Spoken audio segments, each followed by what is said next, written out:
حضرت صالح علیہ السلام کی اونٹنی کا واقعہ۔ حضرت صالح علیہ السلام کا تعلق عرب کے ایک مشہور قبیلے سمود سے تھا۔ قوم سمود کا آغاز قوم عاد کے ان لوگوں سے ہوا جو حضرت ہود علیہ السلام پر ایمان لائے تھے، جنہیں اللہ تعالیٰ نے آندھی کے عذاب سے بچا لیا تھا۔ قوم سمود کو آدم ثانی بھی کہتے ہیں۔ اللہ تعالیٰ نے ان کو بہت سی صلاحیتوں سے نوازا تھا۔ اللہ تعالیٰ نے انہیں مویشی، بیٹے، باغات، چشموں جیسی بہترین نعمتیں عطا کی تھیں۔ قوم سمود نے بھی ان نعمتوں پر اللہ تعالیٰ کا شکر ادا کرنے، اللہ کی عبادت کرنے کے بجائے کفر اور شرک کا راستہ اختیار کیا اور اپنی طاقت پر تکبر کرنے لگی۔ اللہ تعالیٰ نے قوم سمود کو سیدھا راستہ دکھانے کے لیے حضرت صالح علیہ السلام کو رسول بنا کر بھیجا۔ آپ نے لوگوں کو ایک اللہ کی عبادت کرنے، اس کی نعمتوں پر شکر ادا کرنے کی نصیحت کی، انہیں شرک کرنے اور بتوں کو پوجا کرنے سے منع فرمایا۔ قوم سمود نے حضرت صالح علیہ السلام کی مخالفت کی اور توحید کی دعوت ماننے سے انکار کر دیا۔ ان لوگوں نے آپ پر طرح طرح کے اعتراضات کرنے شروع کر دیے۔ ان کی قوم کے کافر سرداروں نے اپنی قوم کو گمراہ کیا اور غریب اہل ایمان کو سیدھی راستے سے ہٹانے کی بہت کوشش کی۔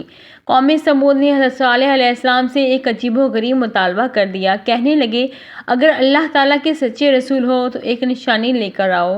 ان کا مطالبہ تھا کہ ان کی آنکھوں کے سامنے سے پہاڑ سے ایک زندہ اونٹنی نکلے اور وہ بچہ پیدا کرے، تب وہ حضرت صالح علیہ السلام کو اللہ تعالیٰ کا رسول مانیں گے۔ حضرت صالح علیہ السلام نے اللہ تعالیٰ سے دعا مانگی تو اللہ تعالیٰ نے انہیں یہ معجزہ عطا فرما دیا۔ پہاڑ سے ایک زندہ اونٹنی نکل آئی، جس سے قرآن مجید نے اللہ تعالیٰ کی اونٹنی کہا ہے۔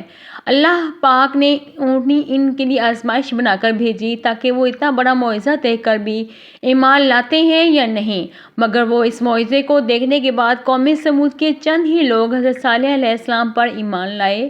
حضرت صالح علیہ السلام نے قوم کو خبردار کر دیا کہ یہ اللہ تعالیٰ کی اونٹنی ہے، تم لوگ اسے نقصان نہ پہنچانا، اگر تم نے اس کو نقصان پہنچایا تو تم پر اللہ کا عذاب آئے گا۔ حضرت صالح علیہ السلام نے اپنی قوم کو نصیحت کرتے ہوئے فرمایا، اے میری قوم، تم اللہ کی عبادت کرو، تمہارا اس کے سوا کوئی معبود نہیں۔ یقیناً تمہارے پاس آ گئی ہے تمہارے رب کی طرف سے واضح دلیل، یہ اللہ تعالیٰ کی اونٹنی ہے جو تمہارے لیے ایک نشانی ہے۔ تم اسے چھوڑ دو تاکہ وہ اللہ کی زمین پر کھاتی پھرے اور اسے برائی سے ہاتھ نہ لگانا، ورنہ تمہیں دردناک عذاب آ پکڑے گا۔ تم یاد رکھو جب اس نے تمہیں جان نشین بنایا عاد کے بعد اور اس نے تمہیں زمین میں ٹھکانہ عطا کیا، تم اس کے نرم حصے میں محلات بناتے ہو، تم پہاڑوں کو تراش کر گھر بناتے ہو، لہٰذا تم اللہ تعالیٰ کی نعمتیں یاد کرو اور تم زمین میں فساد کرنے والے نہ بن جاؤ۔ سورۃ الاعراف آیت 73-74۔ قوم سمود کے لیے پانی حاصل کرنے کی جگہ ایک کنواں تھا جہاں سے سب پانی پیتے تھے۔ حضرت صالح علیہ السلام نے قوم اور اللہ کی اونٹنی کے درمیان پانی پینے کے دن مقرر فرما دیے۔ آپ علیہ السلام نے فرمایا کہ اگر ایک دن وہ قوم اور ان کے جانور پانی پئیں گے تو ایک دن اونٹنی یہاں سے پانی پیے گی۔ قوم کے لوگ اللہ کی اونٹنی کو کچھ دن تو برداشت کرتے رہے، لیکن پھر ان کافروں نے آپس میں مشورہ کیا کہ اس کو ہلاک کر دیا جائے۔ پھر ان میں سے ایک بہت ہی برے آدمی نے اونٹنی کی ٹانگیں کاٹ ڈالیں۔ اونٹنی چیختی ہوئی زمین پر گر پڑی اور مر گئی۔ اونٹنی کا بچہ یہ منظر دیکھ کر گھبرا گیا، بھاگ کر پہاڑ پر چڑھ گیا اور پھر وہ چیختا ہوا پہاڑ میں غائب ہو گیا۔